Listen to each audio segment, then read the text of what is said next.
Pastor Esther akakuma katunjire mukuru w'entebe ya kashatu ahabwakira owari kugira ngo nuwe yaragira abatura okushenyekanisa ye konka nagira ngo hine abanyabuzarebe abari kumurwanisa nko kureba igini yabereye kanisa Zion Oasis of Hope Church inabe nimperezamo hari aho kureba abantu habere harutari akana kapata kasubira handi hakakora kusingano hareba gete yibihitire ekera hariya inyuma ya toyi banchinjano wanje hatinda na muhando kunta ahamisi shenywa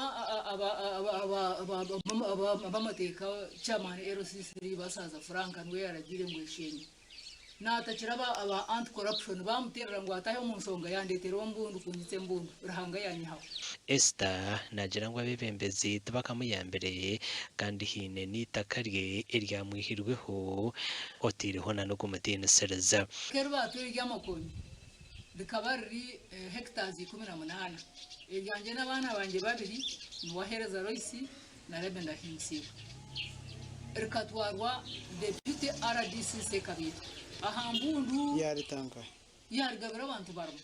abaturano bagira ngo Pastor Esther atwira ine obuticerizana n'umurumuna ngo kandi ogu nayitwaza kuba mu bantu ecaretire yafuruka ku rwo mu cyaro cacera okuza omucamerama Esther aize takamazire na myaka 5 musero yaje akaba ari musero ya Brown yaje ngusere kamutamu yizo wanje omukugamba hona mukuru w'entebe ya kashatu ahabwakera Frank Basaza over kwetumbwitira we nagira ngo Esther kumugambaho no kumujwe ko ruhu rw'embuzi ngwengwe zumudye mbere tini mubiraro akora nangira kanisa icyakabiri ndio murokore n'igishani ndigakushaba kikubaza kwemera abantu bakuda kushenya kanisa kandi kashimbo ni gishenya atari umuntu umutabarize